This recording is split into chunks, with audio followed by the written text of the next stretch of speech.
Happy National Poetry Day! You've already seen from the title of this video, we're going to do some poetry recommendations. Of course, things that you can read today and all days to fill your little poetry heart. So without further ado, let's get to the first book.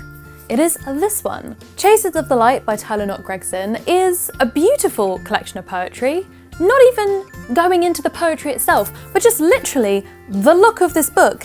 It's just stunning. So this poetry, in case you aren't familiar with it, was written on typewriters and so has this very specific kind of aesthetic to it visually, but also uses some like blackout poetry, for example, where you black out various words and the poetry becomes the words that remain. So the book itself is essentially full of photographs of pieces of paper that have been typed onto. This receipt, for example, it's not all traditionally like how it would be printed in a normal book. These poems have a real knack of finding a kind of hopefulness in even the smallest details of life. This is a kind of poetry which is going to make your soul just feel very cozy and your heart just, just soar a little bit. It's the kind of book that you could just read all the way through, or you could leave on your bedside, and when you needed it, just flick to a page, read a poem, and just sort of bask in its loveliness. So if you're someone who's maybe new to poetry, beyond the stuff that you've had to study in school, and you want to kind of see what life is like outside of the classroom poetry, give this a go. For my second recommendation, it's going to be Useless Magic by Florence Welch. If you are already a fan of Florence the Machine, then you may already be familiar with this book. So this essentially is a collection of the lyrics from her different songs and her albums,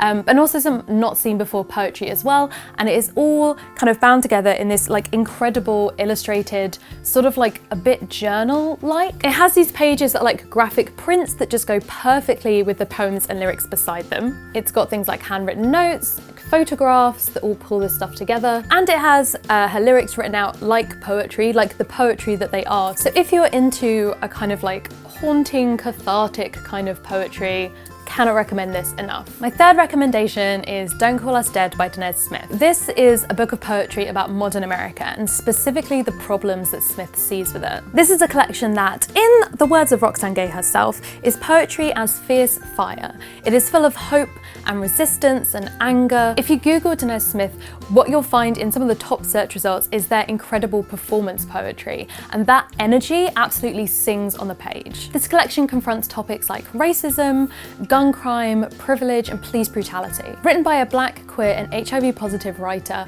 all of those elements of identity and extremely personal kind of emotions and experiences are all in the poetry itself. Another book with a brilliant connection to the personal is going to be my fourth recommendation, The Terrible by Ursa Daley Ward. This is a coming-of-age memoir that kind of uses this beautiful prose poetry fusion. It's raw and honest in confronting the troubles in her life. In fact, she said of the book that it is the truest thing that I will maybe ever write. So Daley Ward has been known as a kind of like Instagram poet, and I think a lot of people use that to kind of talk about her work in a negative way, and this book absolutely proves them wrong. In this book, we're exploring a lot of different topics: drugs, sex, religion, sexuality, and family. And in an incredible recommendations crossover, the quote on the back is actually from Florence Welch, and she says of this book, it is like holding the truth in your hands. And so for the fifth and last recommendation, I thought, you know what, I feel like I've given you quite a mix of different poetry in those four previous recommendations, but just in case nothing resonated with you in particular, we're going to recommend The Poetry Pharmacy. This is essentially exactly what it says on the tin.